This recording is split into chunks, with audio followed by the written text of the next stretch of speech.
see. He's in it. Everybody can be seen? Yeah. I'll double check. I can go close. It's in there. Yeah. You want cartels?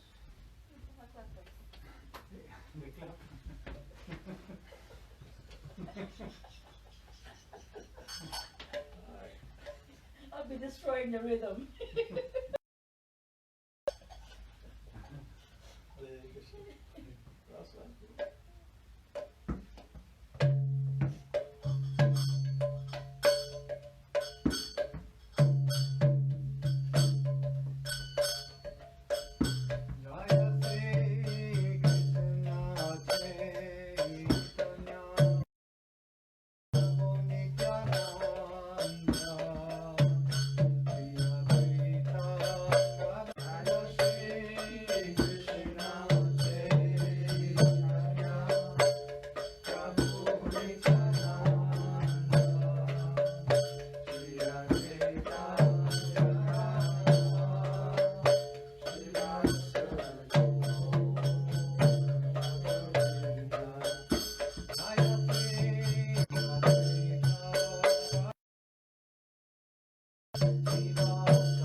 Most mothers don't tie up their kids. She had no choice. So then she was running around trying to tie him up.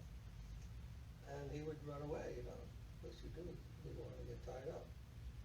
And anyhow, she was chasing him and chasing him.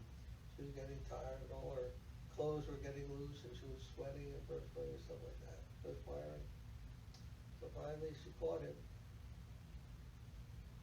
and she put a rope around his waist. And somehow she couldn't tie the rope, it was too short. And she tried again. Each time she tried it was too short. Couldn't tie it. 2 fingers too short. Then finally she was at her wit's end how she could tie it. All her hair was coming down, her face was better, her face was all anxious and things like that.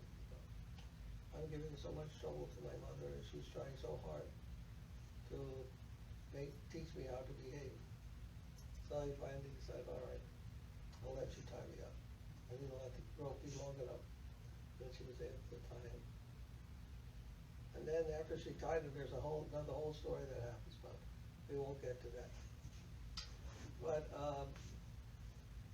so anyhow, from that pastime with Mother Yasoda, Krishna was known as Damodar. Damodar, who was bound by the rope, at the waist with a rope. And the meaning is that no one can tie Krishna with a rope, because he is the universe. He's as large as the universe. The entire universe is in him. So what can a rope do, which is in the universe? How can it bind that which is greater than the universe? And Krishna showed by that act that it's only by the love of his devotee, the devotion of his devotee, that he allows him to be himself to be bound by his devotee, to be bound in love. Like that.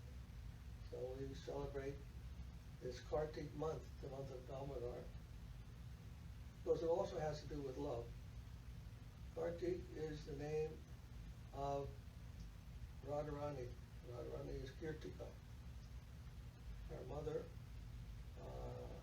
Kirtiki, I think it is. Kirtida. Kirtida. Kirtida. Kirtida. Yes. His mother, her mother, Kirtida, and Srimati Radha called Kirtika, something like that. Anyhow, so Kartik gets his name from Radharani. And because it represents Radharani, and Krishna is so much in favor of Radharani, so much affection and love he has for her, that this month is considered very sacred, very holy month, because it represents Radharani. And Krishna likes this month very much, in other words, because it represents Radharani. So whatever you do during this month, it gets extra spiritual benefit. Yes. So during the month we offer some lamps, they call it, but we can't use fire here. We use these electric lamps, and we offer that to Damodar. Just a small offering like that, we get immense spiritual benefit. So we offer a lamp like that, and we sing this song, Damodar Asita, to commemorate that pastime. Is that what you would like to? I want to say that the first part that you were telling me about him being little and his mother, once you started to tell, and you asked me if I go on Facebook, I don't, but I read it several years ago, but I cannot recall where. Probably somewhere online I went and I did reading about Krishna, but all of that stuff. So we put it on our Facebook page, that's why I asked you that. No, but I did read all this story. So I'm familiar. Basically the story which I told on Facebook also. So if we like to offer a lamp today to Damodar, and that would be very nice, and it would be very nice for you also. And then we'll offer a lamp, and then we'll sing Damodar Asita song. Was it in any way connected to Diwali or not? Diwali? Yeah, because you say the Yes, month. Diwali also comes this Diwali month. It's comes in the this, month of yes, in this month. Festival of Lights. It's actually next week. Yeah. Diwali. Princeton University in the They- chapel, they they want have a very Karnataka, good Karnataka. celebration there in the evening, like 3 hours of concert, beautiful singing. Oh my God, it was It's so next. good. Diwali is next week. Yeah, it was so good.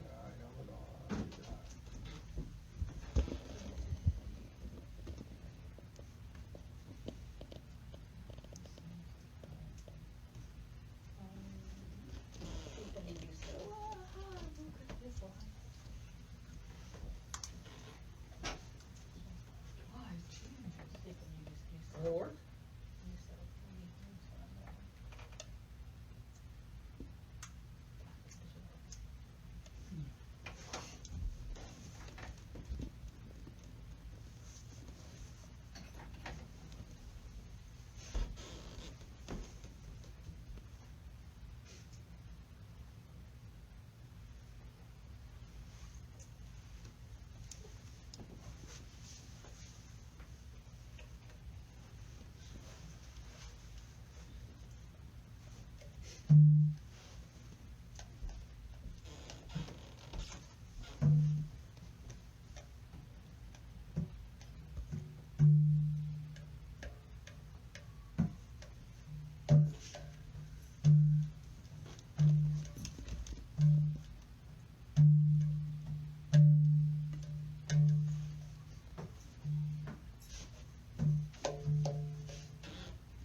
I didn't print it.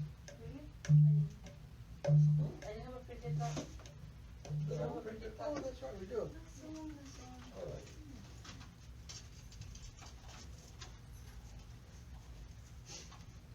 Oh, yeah, if you want to do here, or you put it with you. What shall we do?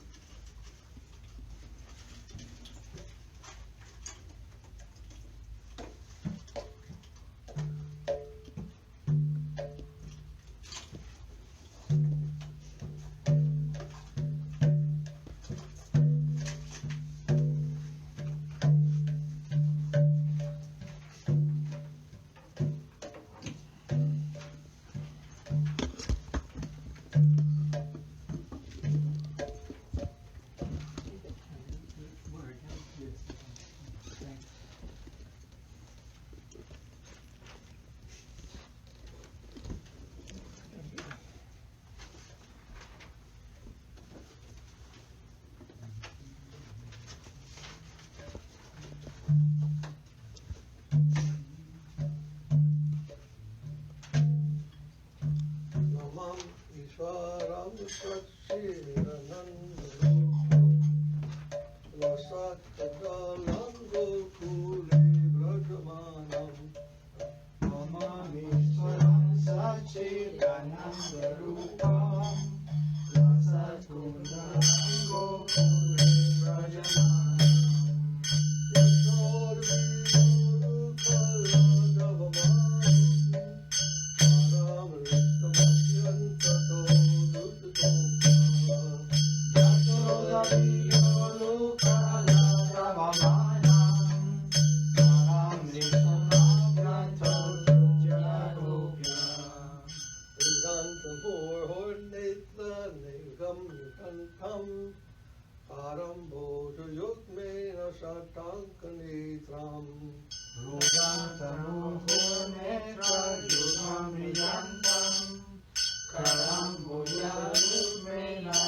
Satankanitram Swasakam Patire Sankatanta Isagayam Namodoram Bhakti-Bhagam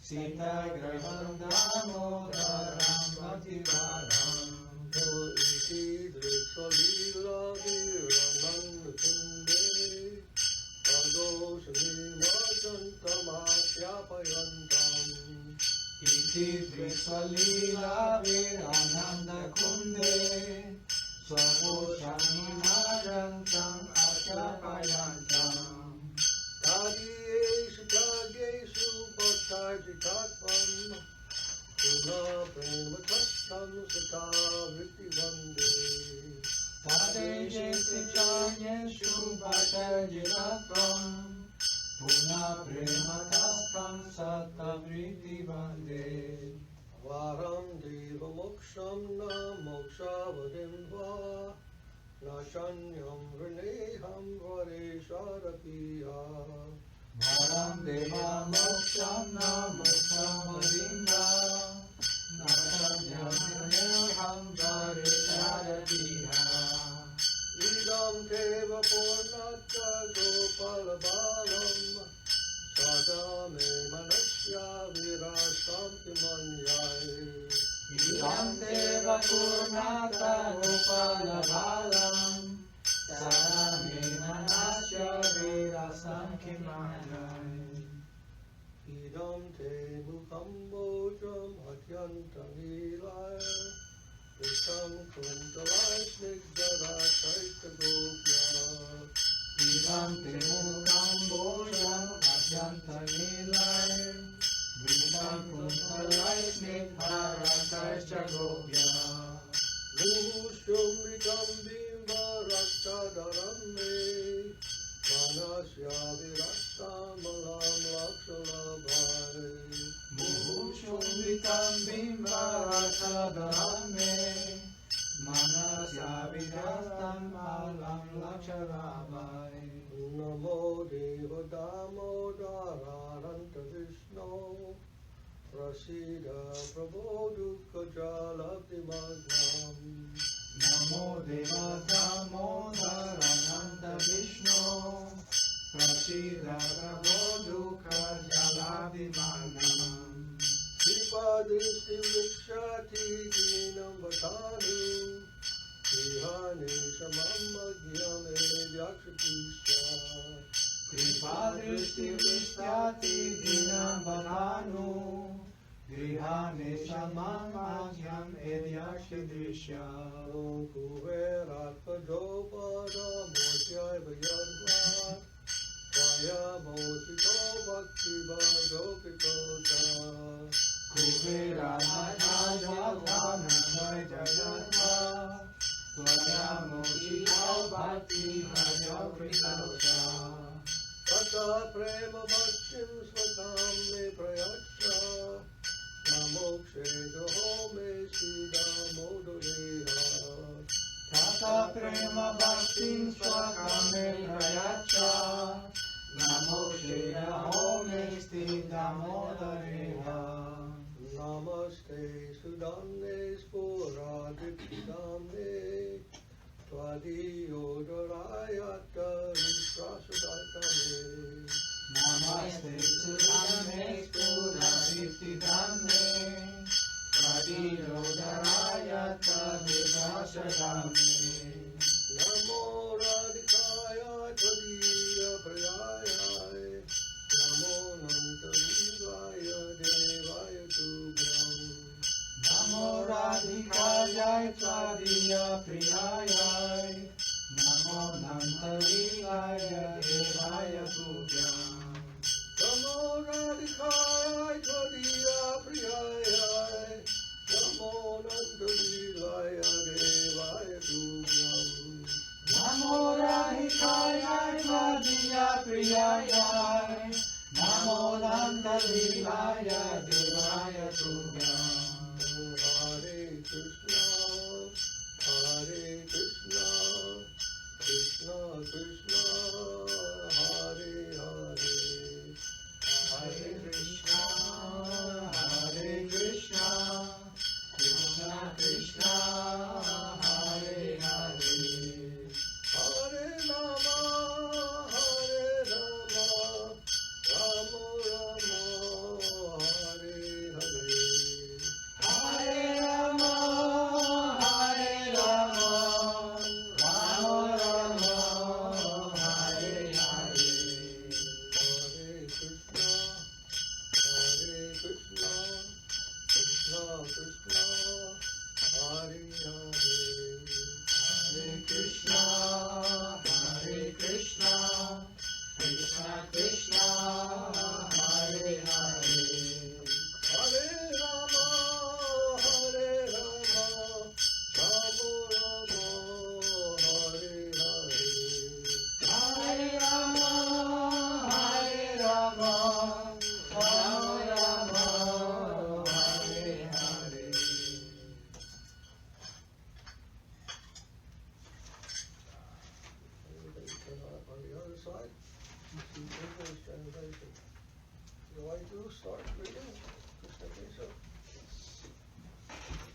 To the Supreme Lord, whose form is the embodiment of eternal existence, knowledge and bliss, whose shark-shaped earrings are swinging to and fro, who is beautifully shining in the divine realm of Gokula, who I, due to the offense of breaking the pot of yogurt that his mother was churning into butter and then stealing the butter that was kept hanging from a swing, is quickly running from the wooden grinding mortar in fear of Mother Yashoda, but who has been caught from behind by her who ran after him with greater speed.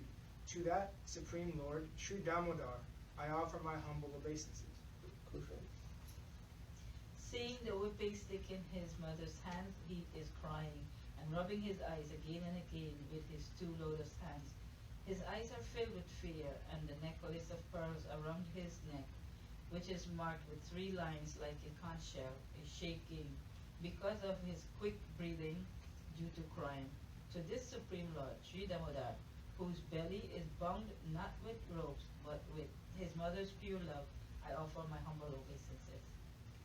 By such childhood pastime as this, he is drowning the inhabitants of Gokula in pulse of ecstasy, and is revealing to those devotees who are absorbed in knowledge of his supreme majesty and opulence that he is only conquered by devotees whose pure love is imbued with intimacy and is free from all conceptions of awe and reverence. With great love, I again offer my obeisances to Lord Damodara hundreds and hundreds of times. O Lord, also you are able to give all kinds of benedictions. I do not pray to you for the boon of impersonal liberation, nor the highest liberation of eternal life in Vaikuntha, nor any other boon which may be obtained by executing the 9 processes of bhakti. O Lord, I simply wish that this form of yours as Balagopal in Vrindavan may ever be manifest in my heart. For what is the use to me of any other boon besides this? O Lord, your lotus face, which is encircled by locks of soft black hair tinged with red, is kissed again and again by Mother Yashoda, and your lips are reddish like the bimba fruit. May this beautiful vision of your lotus face be ever manifest in my heart. Thousands and thousands of other benedictions are of no use to me. O Supreme Godhead, I offer my obeisances unto you, O Damodar, O Ananta, O Vishnu, O Master, O my Lord. Be pleased upon me by showing your glance of mercy upon me. Deliver this poor ignorant fool who is immersed in an ocean of worldly sorrows and become visible to my eyes. O Lord Damodara, just as the 2 sons of Kuvera, Manigriva, and Malakulvara were delivered from the curse of Narada and made into great devotees by you in your form as a baby tied with a rope to a wooden grinding mortar, in the same way, please give me to your own prima bhakti. I only long for this and have no desire for any kind of liberation. O Lord Damodar, I first of all offer my obeisances to the brilliantly effulgent robe which binds your belly. I then offer my obeisances to your belly, which is the abode of the entire universe. I humbly bow down to your most beloved Srimati Radharani, and I offer all obeisances to you, the Supreme Lord, who displays unlimited pastimes.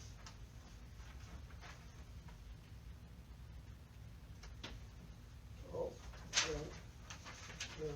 point of the rope is that Krishna is showing that it's not the rope, but the rope that he is bound by. Huh? Then it says, also mentions here, that he is not impressed by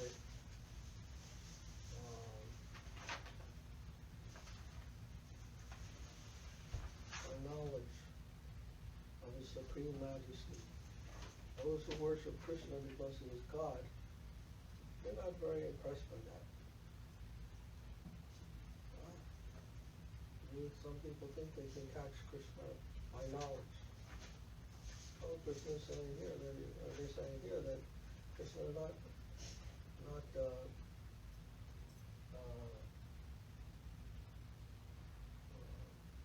captured in that way. Cannot be captured by your head, but only with your heart. You can be controlled by the heart and love of these. And he likes it when the devotees feel themselves that they can catch him, that they are superior to him, and they treat him in an ordinary way, and not in a divine way, not in a majestic way. He doesn't feel the intimacy of his devotees' love, and they worship him as God or in a majestic way. So it's the most intimate type of love, as a parent, as a friend, even as a friend and a student superior to him, or as his lover. A spontaneous love that he is captured by, rather those come to him with awe and reverence. And devotees don't care for any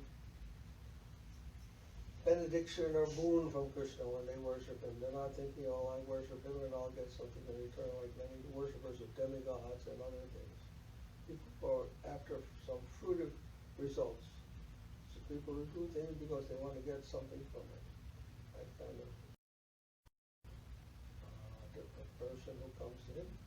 He may give them what they want, but he won't give himself to them. They won't win his heart. And then, only thing that devotees pray for in the absence of Krishna is to be able to, that he may show himself, he may reveal himself to them one day, so that they may be able to see him face to face, and always remember him, and always remember his face or his lotus feet. Always keep that in their mind. That's the only thing they pray for. Then,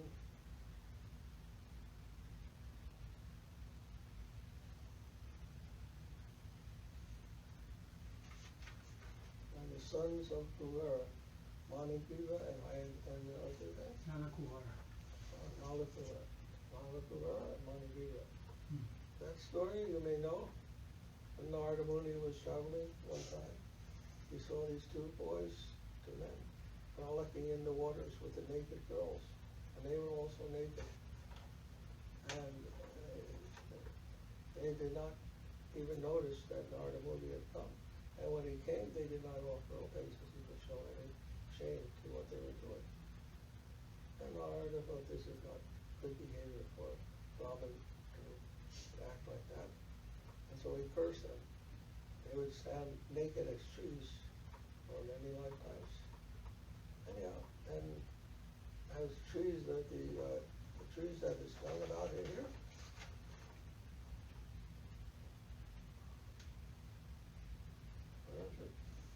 Kuvera Nakambana, or China Yabat. This is the eighth verse, right? Line 7. Seventh verse. This is the two sons of Kuvera, Manigriva and Nalakuvara. Some were delivered. What happened is that Krishna was bound to that turning pot. And he was so strong, he was a little boy, he was so strong, he took that pot and he ran between the two trees with that pot trailing him.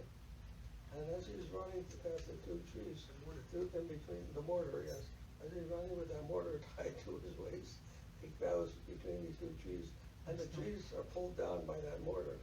Such a small boy, but he was able to pull those trees down. When they pulled those trees down, that was Manigriva and Nalakuvara. And they came out from that tree. They were liberated at that moment.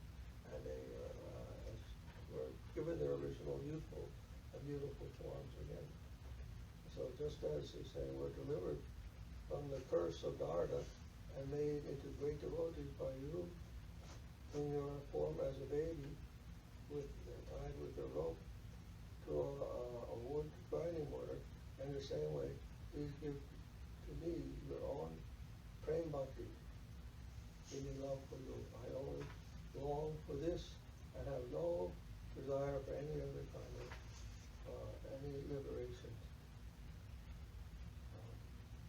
And then finally, he calls the highest thing. Then I offer my obeisances to your belly, which is the abode of the entire universe. And then I humbly bow down to your sweet beloved Radharani, who is the most beloved, most beloved of all the devotees, of anyone else. The Srimati Radharani. I bow to her means I offer my service to her also, because she can please me the most of anyone. If I can please her, then she can please me more than I can. Let me serve her, and she can give her service to you. If I serve her, that is the best service I can give you. If I try to serve directly, I can't do as well as Radharani can. So I shall compete. Look at her. Let me serve the best service of Krishna. Then I can get some place in her favor. And it may be favored by you. Offering the highest service I can to her. So this all covers a lot of things. A lot of different points are mentioned in this song. So it's a very special song. Very beautiful.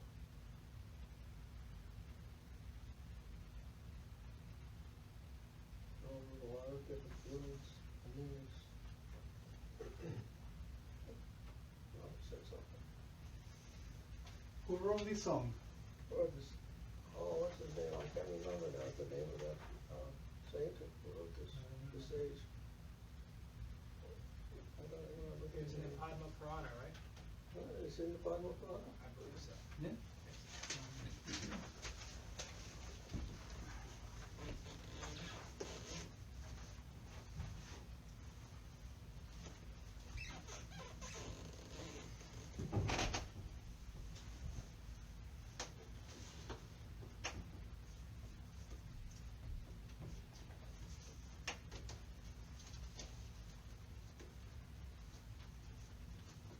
I think the melody of Damodar-Astakam is like one of the sweetest. The melody is so nice.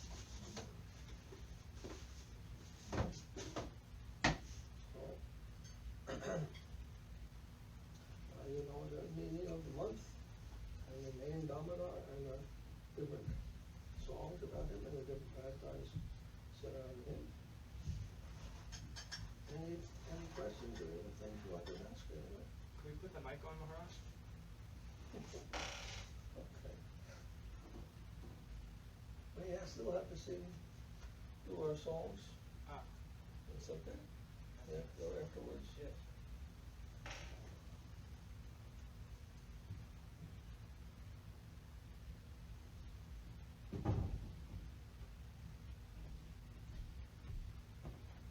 Mother Yashoda is in a mood of Vatsalya ras. Vatsalya ras. Vatsalya ras means the mood of feeling you're the parent of Krishna. Those who worship Krishna in his young age, childhood age, they are attracted to that. In India, you'll find many devotees like to worship the Gopal deity. Gopal means Krishna when he was a young boy. They like Krishna at that age. And they feel they have to take care of him. And they have that mood of relationship with him. Parental. And it's very different. In the Christian faith, they have the fatherhood of God. God, they pray, dear Lord, take care of me. Give me my food. When I'm cold, give me some warmth. When I'm in the rain, give me some shelter. Give me. That's from their father. They do it, but in a loving mood, affectionate mood. But it's directed toward themselves more than to him. And they have that kind of relationship with God. But in the Vaishnava tradition, we have the opposite mood. That you are the father or mother, and Krishna is the son. They can develop that mood of love, a mood of affection towards Krishna. There's a difference different thing, different understanding. Not self-oriented, but Krishna, God-oriented, God-centered existence. And the same thing with friendship, that's called Sakiras, or servanthood, Dasiras. So you can approach God in the mood of a servant, in the mood of a friend. And there are two types of friendship. One where you will consider yourself a friend but inferior to Krishna. And the other where you consider yourself a friend but equal to Krishna. Or even sometimes a defender of Krishna, superior to him. He needs my help. My friend is my friend, and I have to defend him, protect him. Or I can defeat him. And when playing with him, we can think that he is more capable than Krishna. That's friendship. And parental, as we mentioned. And then conjugal love. Conjugal love means where you are completely in love with Krishna. It's completely surrendered to Krishna. And the most intimate relationship of married, with paraki and swakiya. Swakiya means in the married life, like the wife or the husband of Krishna. And then the parakiya, who is escaping from the ordinary duties and going to meet Krishna in the dead of night, without anyone seeing, and having a relationship with him, dancing and things like that. So there are 5 rasas: Shanta, Dasya, Sakya, Vatsaya, Madhurya. 5 rasas. Primary rasas. And then there's also secondary rasas. I think there are 12 secondary rasas. So rasa has a very central place in Vaishnava religion. Rasa means a relationship, the taste of your love, of your affection for Krishna. That has to be cultivated. Each one may have a different type of relationship with Krishna. And that cultivation of that taste, that relationship will depend on each individual and their relationship they establish with the Supreme.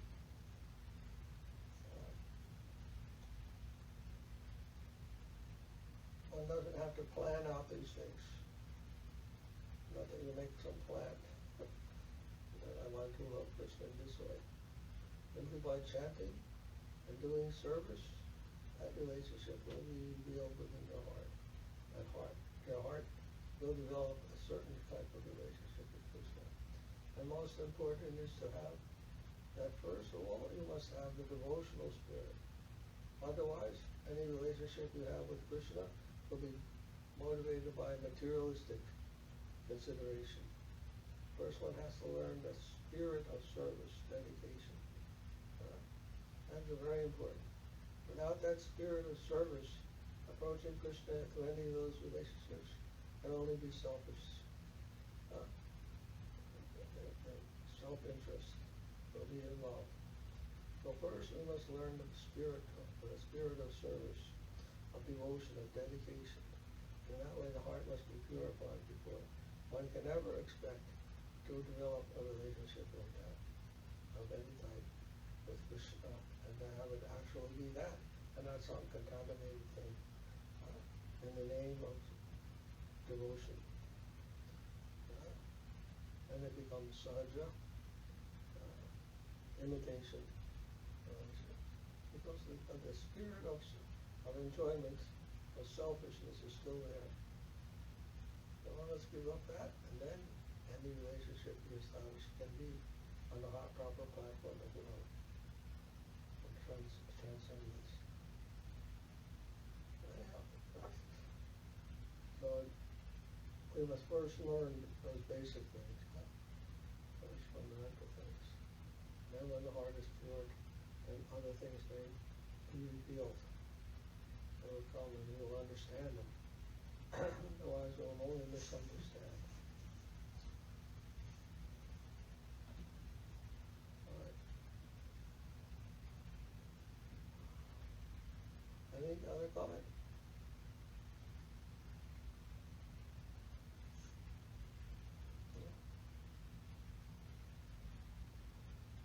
question.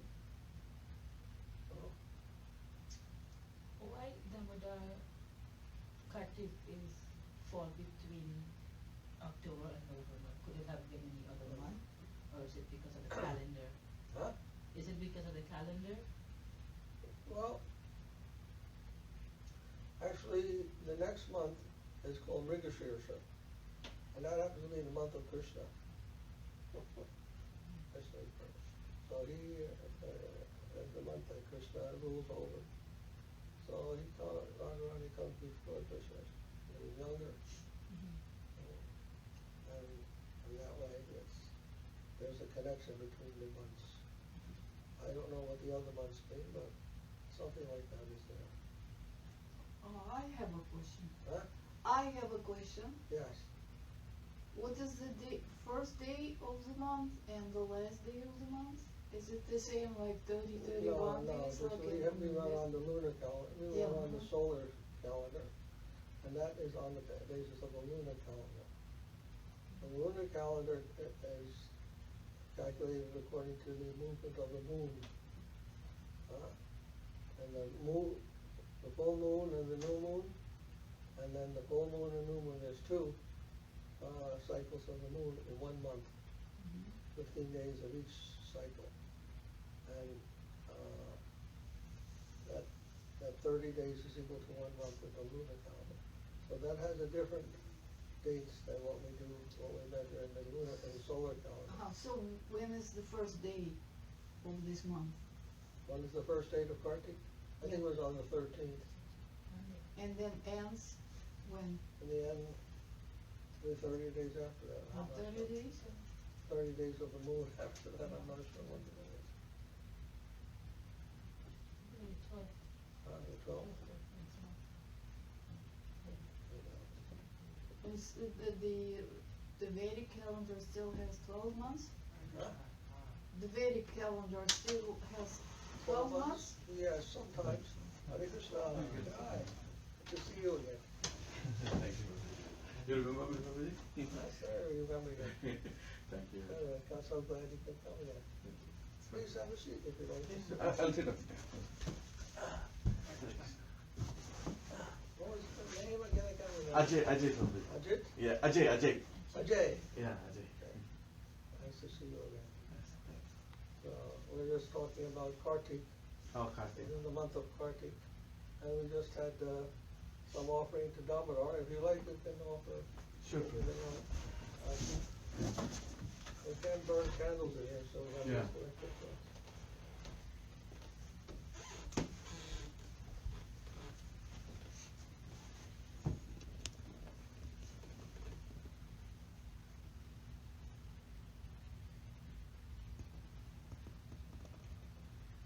So there are 12 months, sometimes they're 13, depends on, I don't know how they determine these things, but something to do with this, that's with the sun, or the movement, or the sun around the earth.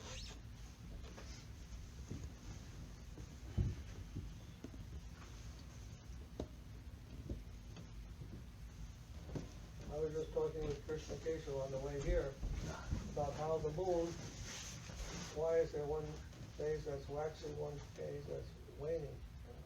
One phase where the moon is increasing, one time when the moon is decreasing in intensity.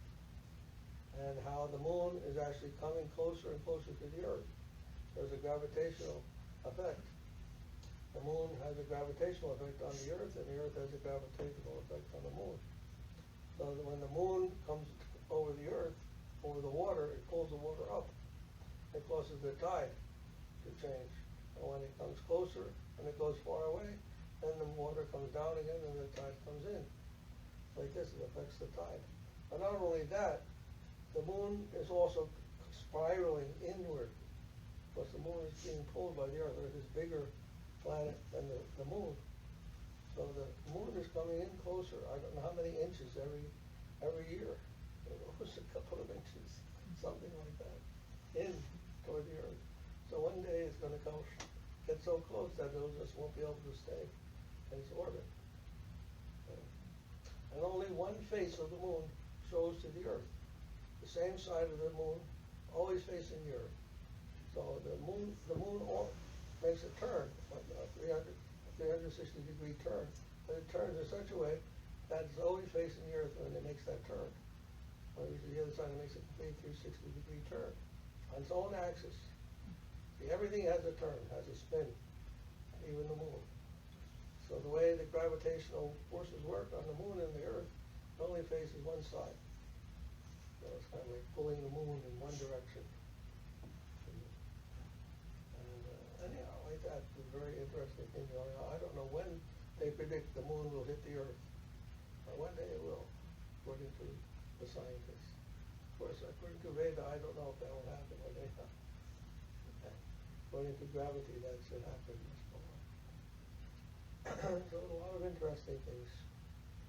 The moon, how it shows its different phases. I used to say the moon has its own effulgence. A little difficult to understand how that happens. And that the phases of the moon are not caused by the earth as the modern people think, but by Rahu and Ketu. You know that, right? Rahu and Ketu? Yes, sir. And it's causing different phases on the moon. What are Rahu and Ketu? Well, Ketu are two planets, other planets that are circling the earth. They're dark planets. But that's according to Veda, there are two other planets that are found in between Earth and the moon. So, anyhow, that's how they explain the phases. And Prabhupada wanted us to show how that was actually working by calculation. I never got into that, but anyhow. He didn't want us to show that scientifically. That's how they coordinated with how the scientists say about the eclipses and the different phases of the moon. So there are calculations in the Vedas that explain how they work. And if we look into that, we can see that they correspond to the same ones that the scientists explain to them.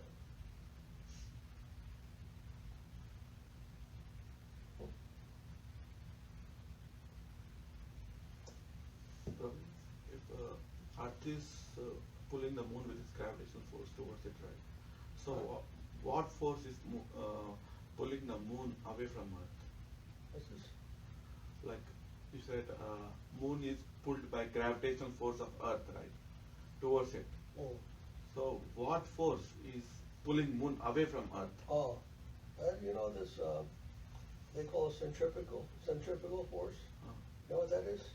If you put a ball on a string, the string and the ball and on a stick, the ball will hang down, but if you go like this, the ball will come up, will fly up, and it'll go around like that, no? Yeah. You can do it with a string and a ball on a stick. You know, you put one string, Yeah. put it on the stick, put the ball on the other end, and go like this. The ball will come up and go around and around like that, around the stick, right? Yeah. That's called centrifugal force. It's pulling the ball out. The speed of coming out and going around like that will cause it to rise. That force pushes like vectors. One will be forward and one will be just away from the planet to the right. So that's why the moon goes around and it is pushed away with this vector. But the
Sindhu Adama Janara Bandhu Lokana Lokera Jivana Lokanata Lokera Jivana Lokana Lokera Jivana Lokanata Lokera Jivana Prabhu Koro Doya Deha More Pada Chaya Prabhu Koro Doya Deha More Pada Chaya Prabhu Koro Doya Deha More Pada Chaya Prabhu Koro Doya Deha More Pada Chaya Yadama Laila Sarana Yadama Laila Sarana Prabhupada Patita Pavana Prabhupada Patita Pavana Saranini Mo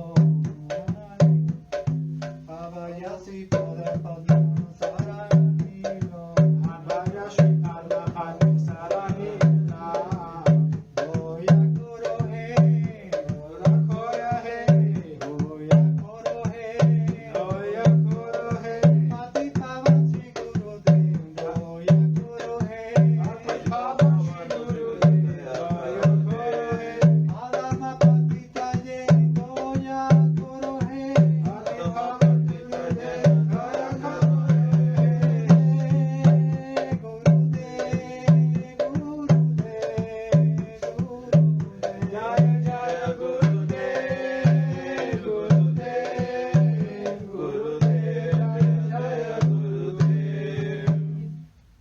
So, if you want to read the translation, it's very nice here. I carefully offer my obeisance to Sri Guru's lotus feet, which are the sole abode of devotion. O brother, by his mercy we cross over this world and reach Krishna. Acharya, would you like to read? Page number The sentence same. for the second one. Make the teachings from Sri Guru's lotus mouth one with your heart, and do not desire anything else within your heart. Attachment to Sri Guru's feet is the best path. By his mercy, all desires are fulfilled. He who gave me the gift of eyes is my Lord, birth after birth. He manifested divine knowledge in my heart. He gives prima bhakti and destroys ignorance. The Vedas sing of his character. Sri Guru is an ocean of mercy and the friend of the fallen. He is the Lord and life of all people. O Masters, be merciful, give me the shade of your feet. This fallen soul has taken shelter of you. I have taken shelter. I have taken shelter at your lotus feet, where there is no fear. Please be merciful to me. O Sri Gurudev, Savior of the fallen, please be merciful to me. Understanding that I am lowly and fallen, be merciful to me. All glory to you, Sri Gurudev.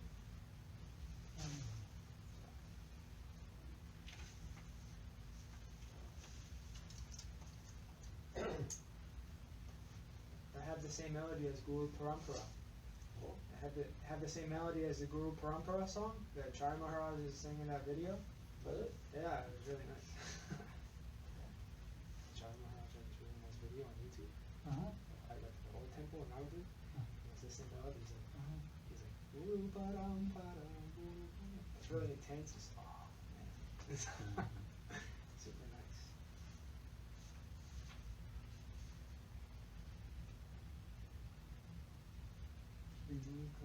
Anyhow, there are many nice songs going on. What's that? That's my stuff. Telling me I have to go.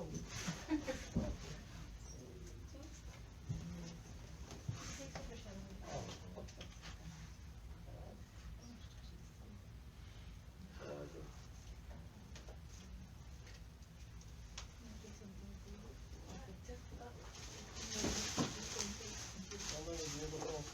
I've noticed.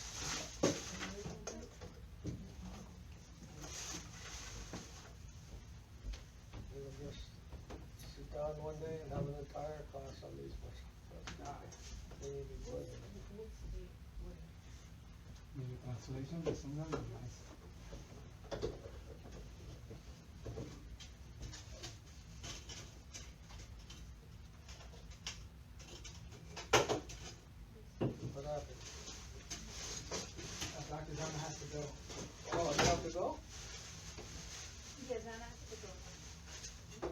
You have to go? Yeah, I have to go, I'm sorry. Oh.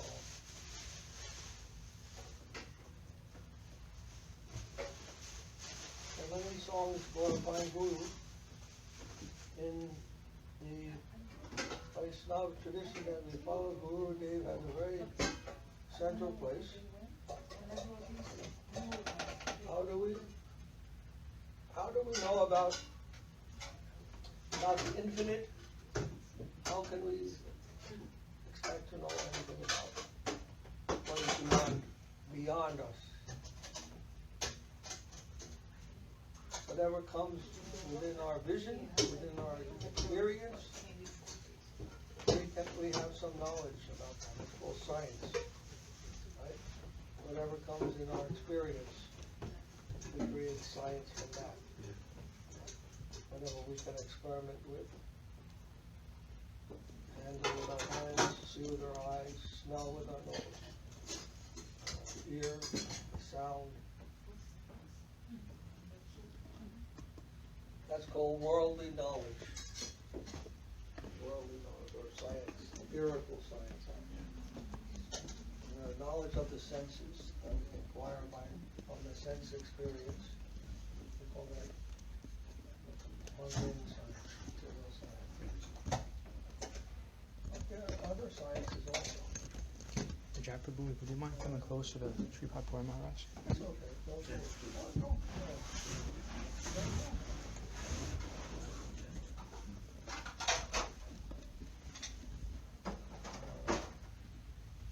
You move. You don't ask the guest to move. It couldn't get everyone. We're an honored guest. We have our senses can tell us so much knowledge of the world. But then there's other science beside the senses. When you think, your thinking activities, logic, these are things that the mind does, the intelligence does.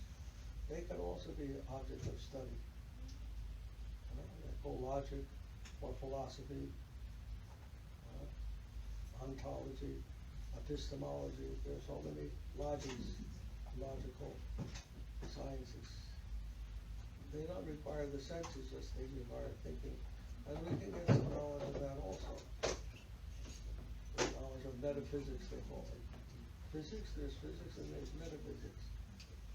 Beyond the physics is the platform of the senses, and metaphysics is the platform of the mind and the intelligence. So these are also within our experience.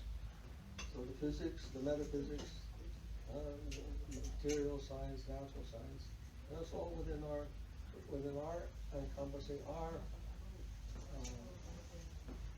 experience. Then what about what's beyond that? What is beyond our mind, our senses, and our mind and intelligence? Is there any knowledge beyond that? And how can we learn about that?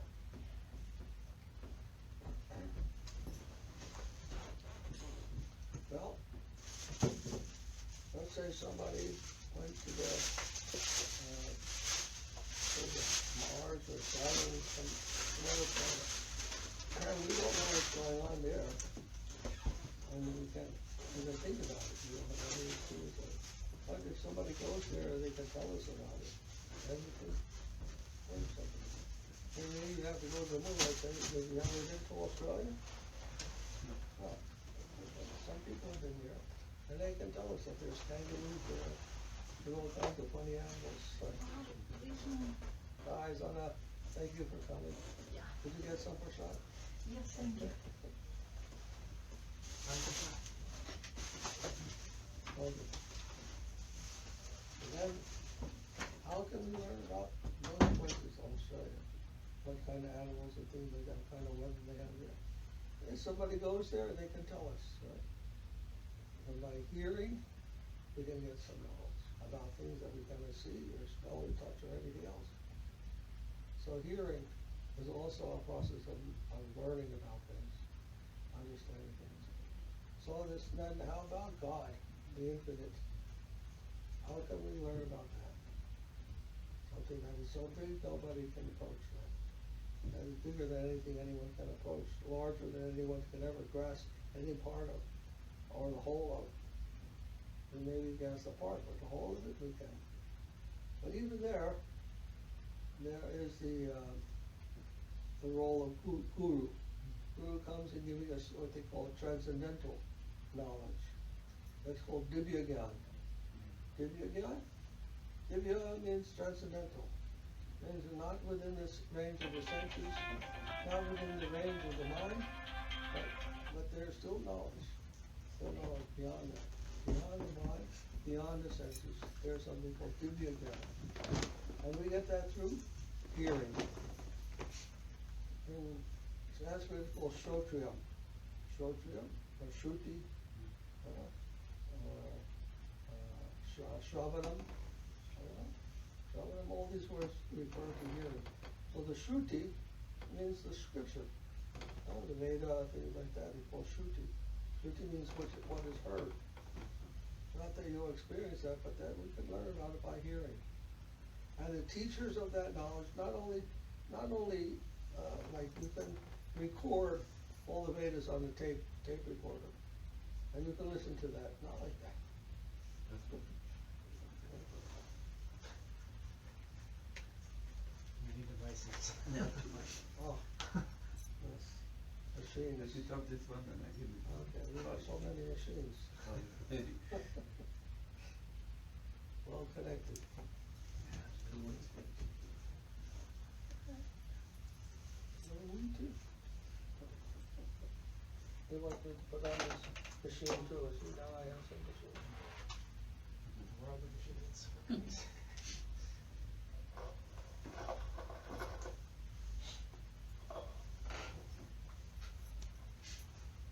Okay. How's that? Can you hear? No. Put it on the button. I pushed it on. No. I'll put this on the button here. I'll put it right here. If it starts to scratch against this is closest and nothing will touch it. Oh, you're putting this.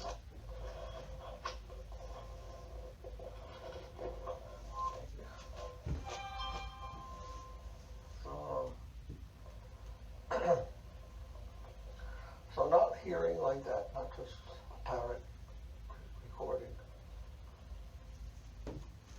but someone who can say what the Vedas are telling us, or what that transcendental knowledge is, but they have some understanding of it also. Not only they're speaking the words, but they have some understanding. They know the meaning of the words. And they have some experience of what those words are saying. Some realization, we call it realization. Those who have that, who you can hear from those who have that, have heard that knowledge, but they also have some realization, some knowledge, some experience of that knowledge.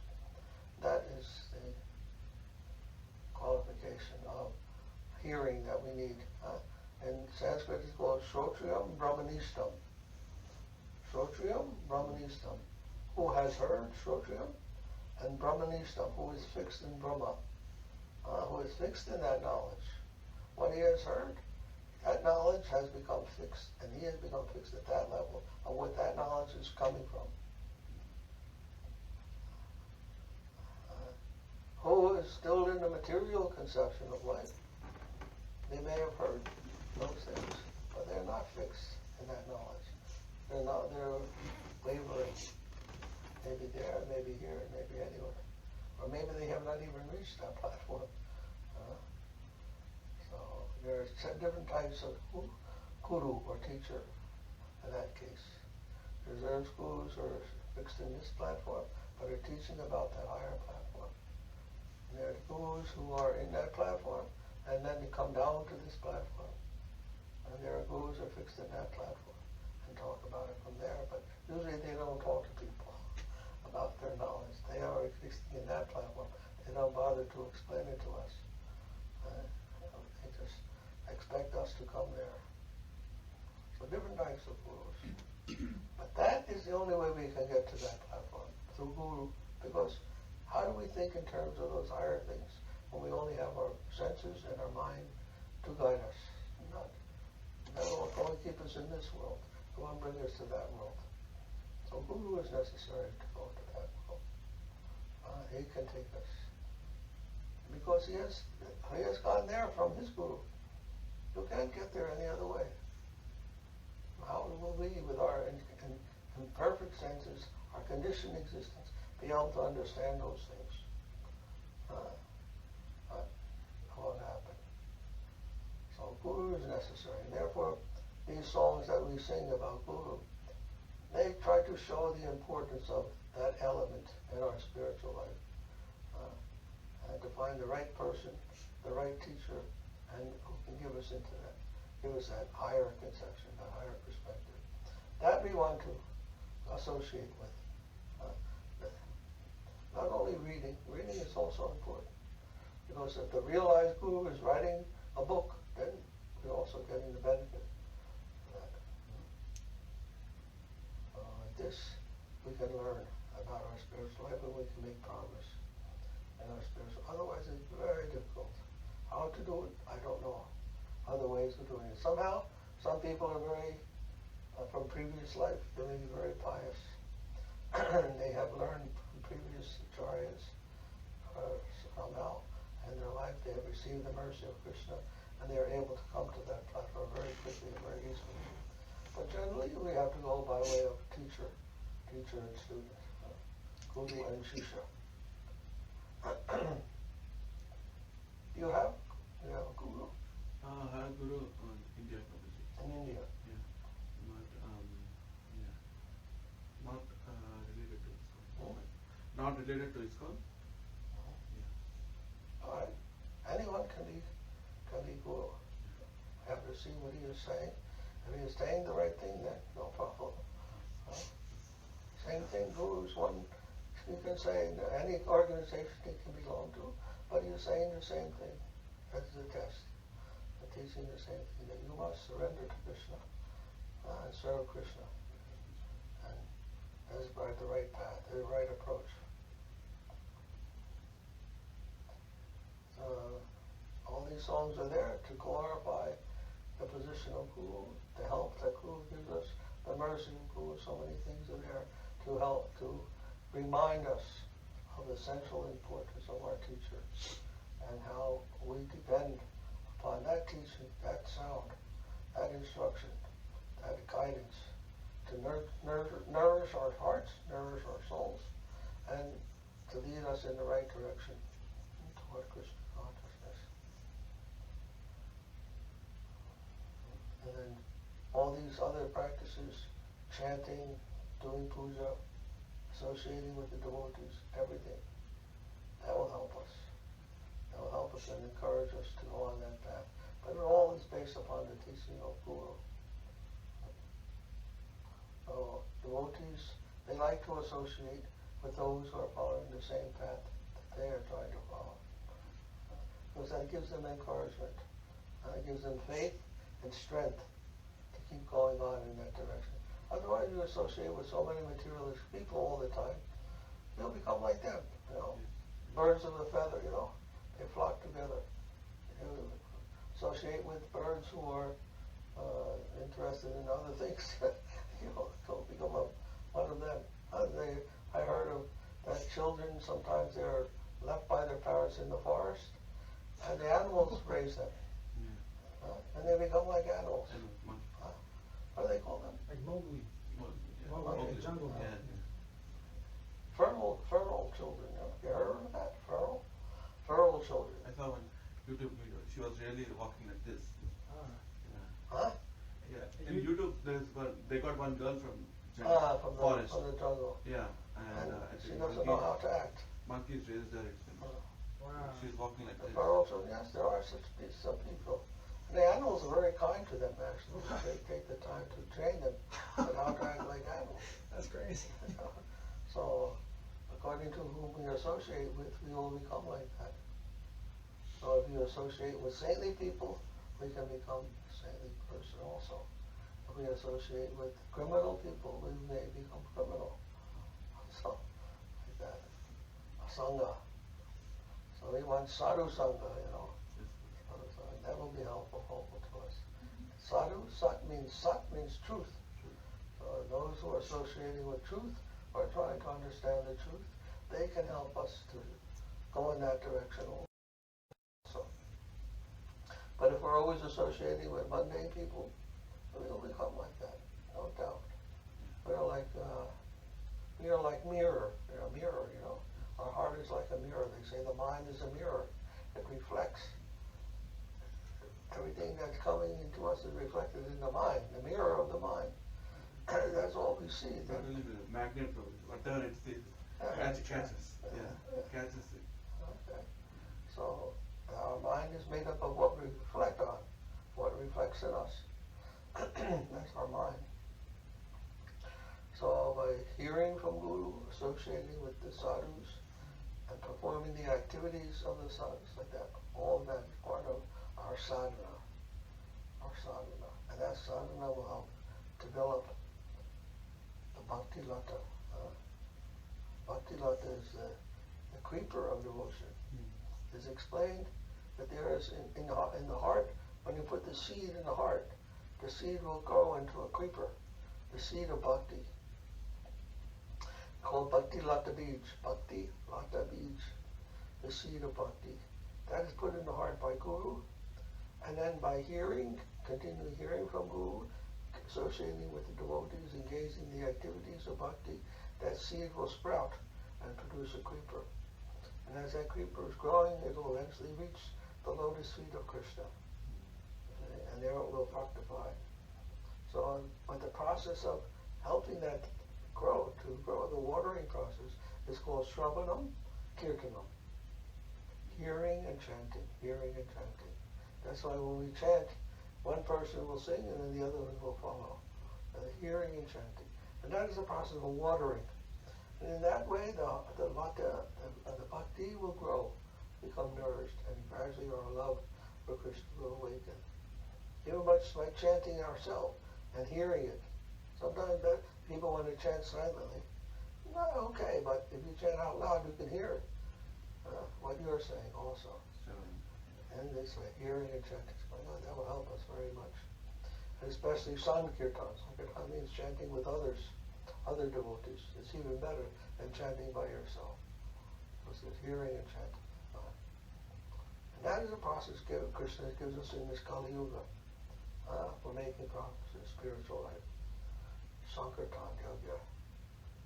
If you can do that much, Kali Yuga is a very difficult time. Spiritual life is not very prominent at this stage. Practices for material enjoyment are very strong. Everyone wants to go to the movies, go shopping, go this, that, and the other thing.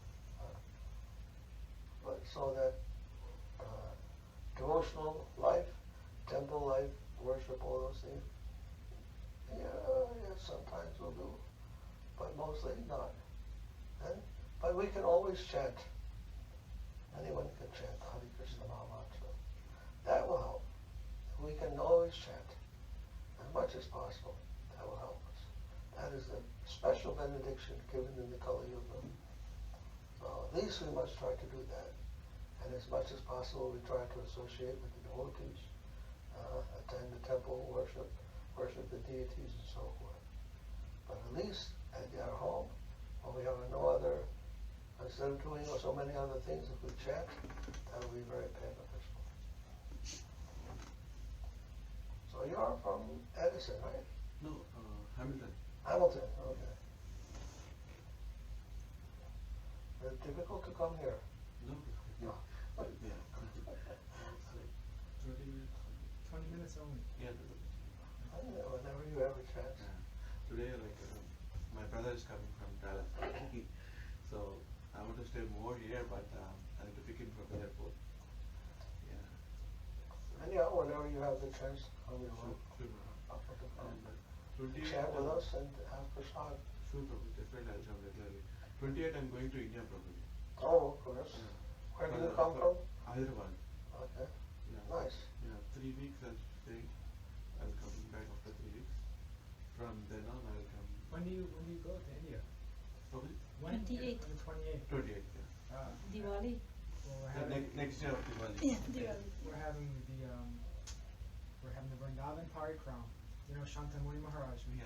They'll be doing the In the Vrindavan Vrindavan, parikram. yeah. Yeah. Actually, I called him and he told me to come there. I had plans of, my mother is with me. I had plans of flying from here to Delhi, but my mother health is not so encouraging. So I changed my plan. So instead of going Delhi, now I'm going to Hyderabad. Yeah, and yeah. Is this far from Vrindavan? Yeah, it's very far. Like 3 hours in flight. 2 3 hours in flight. Yeah. So, yeah. That's unfortunately that happened. I wanted to go there, take my mother, and I have like 2 kids, and we wanted to go everyone there. How far is Hyderabad from Vijayawada? Vijayawada is 5 hours in car. How much? 5 hours in car. 5 hours? Yeah, in car. Yeah. Far.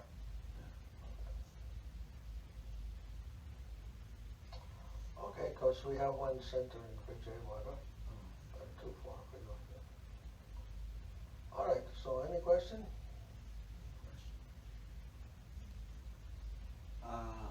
This book, I saw this. I read this before from Chaitanya Mahaprabhu. Like, how to become humble than a blade of grass. Then he is qualified to do Krishna Bhakti. Then a thought came how to become humble than a blade of grass. But after reading this one, I understood that we need to do Guru Seva. Then we'll be in that state. Right, probably? That's what my mind thought. I wanted to ask you the question, like how to become less than a blade of grass. Very simple. Yeah. Mercy of Krishna.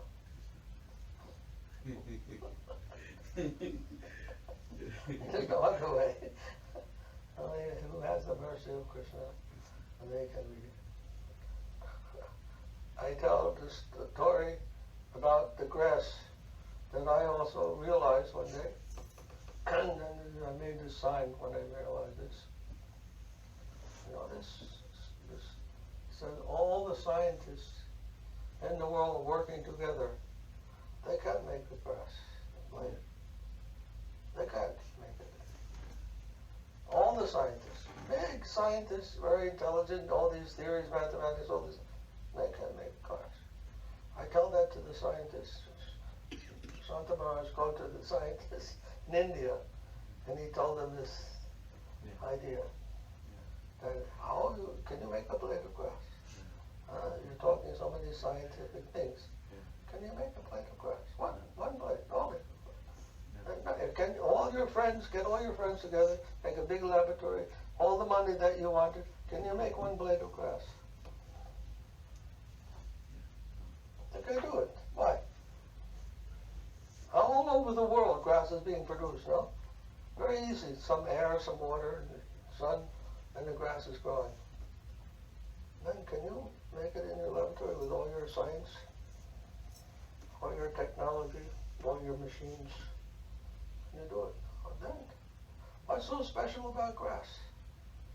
It's such an amazing thing that we can make one. Such an amazing thing that you step on. Go out and you step on it, and no, you don't even think about it. You just walk, stepping on the grass. But you can make it. You think you're so powerful, more than the grass. One day I thought like that. Who can make this thing? How much wonderful it is. So amazing that no scientist in the world can ever even think of making it. And one poet, George Gilmer, he read one poem. I think I'll never see a poem as lovely as a tree, he said. I think I'll never see a poem as lovely as a tree. But only God, I can write poems, but only God can make a tree. I can write a poem about a tree, but only God can make that tree. Understand? Nobody can make a tree, no? What to speak of a tree? Who can make a blade of grass? And is it not more powerful than us? Is it not greater than us? That nobody can think even how it's working, how it's doing what it's doing. kind of wonderful thing is that? That nobody in the whole world, even all working together, with all the money, with all the power, with all the knowledge they have, they can't do what the grass is doing. None. Who's greater, the grass or the scientist? You see, it is so amazing thing. Such an amazing thing. And we think we are so good, so great. We have so much science, knowledge, and everything. And what is great? We are greater. That blade of grass is a very, very great thing. How much infinite wisdom is in that grass? Infinite knowledge is there. Infinite power. Infinite potency. Everything is there. And you can do it very easily. You can make other grass grow from that. And then, how we can understand how great the grass is and how limited we are. Understand?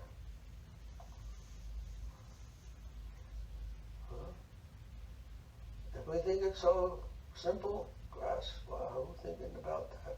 What's so important about that? But when you think, what power do we have over that? What power do we have to understand it? What power do we have to make it? Fine. There are limitations. There's our limitation. Be right before our face, even in the smallest way. Understand? And that way we can understand. By knowledge, we can understand that we're very small compared to the grass. Very incompetent. At least that's one way. But to become that humble, actually, to feel lower than the grass, there are those who, without scientific knowledge, also understand it, just by the mercy of Krishna. By the mercy of Guru. Actually, Guru is the most important element in our life for making us humble. That's his job, is actually to make the ego, the false ego, to cut that out by Guru's grace. Because Guru demands perfect surrender.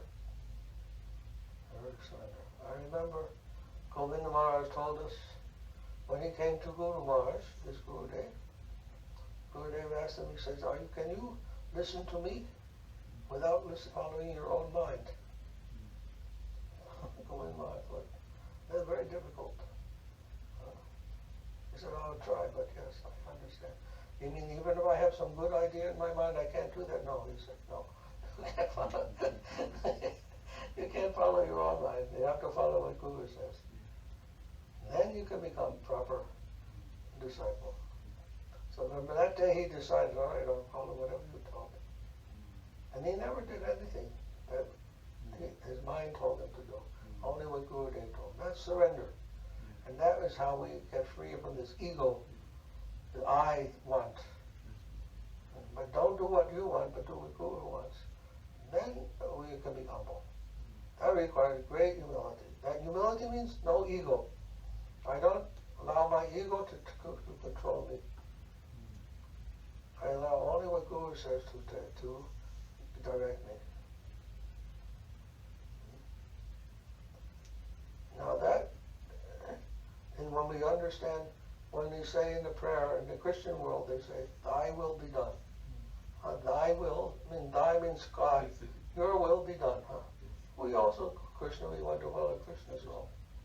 So this is the same thing. We have Guru and we have Krishna. If we follow the will of Guru, we'll learn how to follow the will of Krishna. And not follow our own will. This is the whole thing. Krishna says, Sarva Dharmam Parityaja. Sarva Dharmam Parityaja Mam Ekam Saranam. The Saranam means, I don't follow my will anymore, I follow Krishna's. Who is humble, they can do that. Who is still proud, they can't do that. So how do we give up our pride? How do we give up our ego? Guru is here, don't do this, do this. Don't do that, do this. He's telling us. And if we follow that, that's how we practice giving up our ego, giving up our pride, and becoming humble that way. And if we have a good, close relationship to Guru, we want to do that. We want to follow his will. It's not a matter of force. Out of love, we will do it. Guru will help us. That's real Guru. That's real connection with Guru. That's the duty of Guru. In our own force, but we have to commit ourselves to that. And he will encourage us in that way.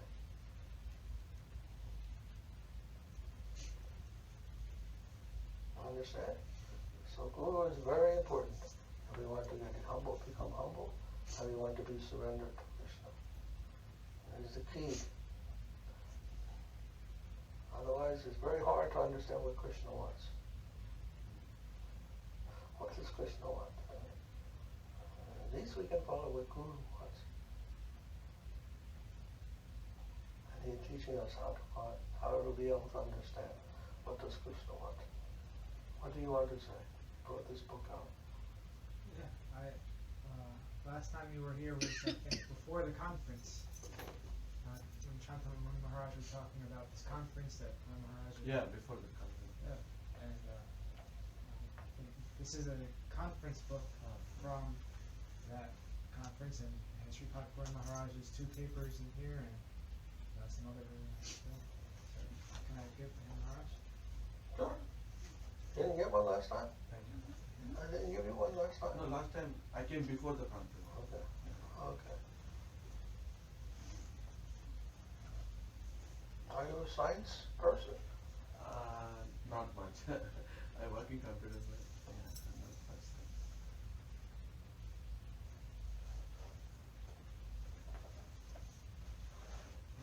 Do you understand? You understand what I was saying? Yeah, I understand. Good. Anything else? Yeah, like my brother is coming, so I need to go and pick him up. So I need to leave a little bit early from here. Oh, okay. Well, let's see. Do you want to make some prasad before you go? Sure. You want to have prasad now, everyone? Yeah, we can take the share. Jai Shri Prabhupada ki jai, Shri Guru Maharaj ki jai, Shri Gurudev, Shri Acharya Maharaj ki jai, Jai Premanandi. Sripad Maharaj ki jai. Jai.